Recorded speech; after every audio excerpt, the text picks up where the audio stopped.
केजरीवाल के साथ जा रहे राहुल गांधी। जो था सबसे बड़ा दुश्मन, वो दोस्त कैसे बन गया? दिल्ली के बाद हरियाणा में करेंगे कदम ताल। कौन होगा पास, कौन होगा फेल?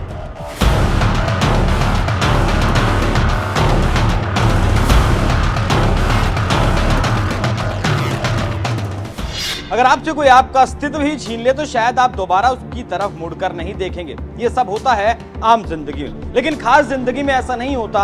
मतलब राजनीतिक परिप्रेक्ष्य में इस बात के मायने और मतलब बदल जाते हैं। यहाँ यारी दोस्ती मतलब से होती है। यही कहानी फिलहाल राहुल गांधी और केजरीवाल पर भी फिट बैठती है। लोकसभा चुनाव में दिल्ली में दोनों पार्टियों ने साथ मिलकर चुनाव लड़ा, लेकिन परिणाम बदल नहीं पाए और अब एक बार फिर से हरियाणा में होने वाले विधानसभा चुनाव में दोनों पार्टियां साथ मिलकर चुनाव लड़ने की तैयारी कर रही हैं। दरअसल कांग्रेस का वोट बैंक हरियाणा में इस लोकसभा चुनाव में बढ़ा है और केजरीवाल का यहाँ कोई खास वजूद नहीं है। तो शायद दोनों को लगता है कि साथ मिलकर अगर चुनाव लड़ा गया तो हरियाणा में बीजेपी को हराया जा सकता है। हरियाणा चुनाव पर चर्चा करने के लिए कांग्रेस वर्किंग कमेटी की बैठक हुई, जिसमें आम आदमी पार्टी के साथ मिलकर चुनाव लड़ने पर बातचीत की गई। बैठक में राज्य के नेताओं ने इस मुद्दे पर उनसे राय मांगी गई। नेताओं को फीडबैक देने के लिए कहा गया। अब अगर दोनों मिलकर चुनाव लड़ते हैं तो कितना फायदा दोनों को होगा, कितना नहीं, वो तो आने वाला वक्त बताएगा। लेकिन क्या दोनों पार्टियों के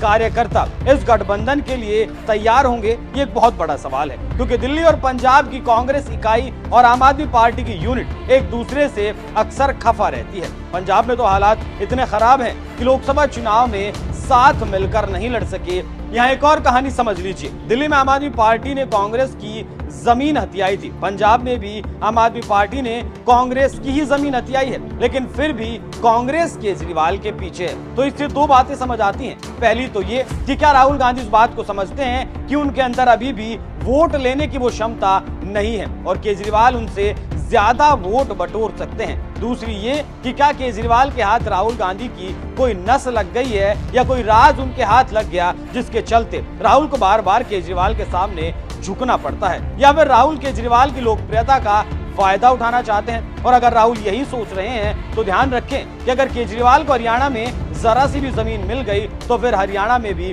वही होगा जो दिल्ली और पंजाब में केजरीवाल ने किया है। हरियाणा से भी कांग्रेस को खदेड़ने में केजरीवाल बहुत ज्यादा वक्त नहीं लगाएंगे। लोकसभा चुनाव के दौरान कांग्रेस ने केजरीवाल को गुजरात में भी कुछ सीटों पर चुनाव लड़ने के लिए दी थी और ये तब हुआ जब गुजरात में लोकसभा के लिहाज से केजरीवाल का कोई अस्तित्व नहीं है।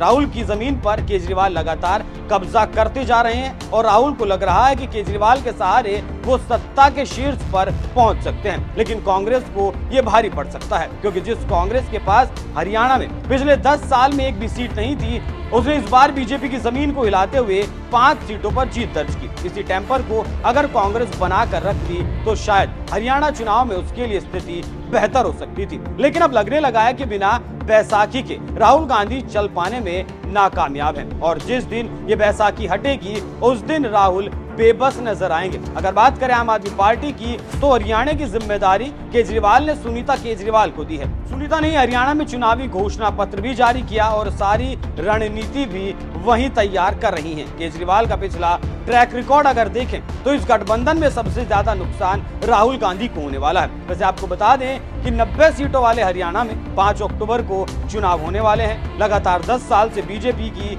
हरियाणा में सत्ता बरकरार है और इस बार लोकसभा चुनाव के नतीजों के बाद उसके लिए भी सत्ता में वापसी का रास्ता आसान नहीं है। लेकिन आपको क्या लगता है, क्या राहुल केजरीवाल के साथ नजदीकी बढ़ाकर सही कर रहे हैं? अपनी राय हमें कमेंट कर जरूर बताएं। नमस्कार।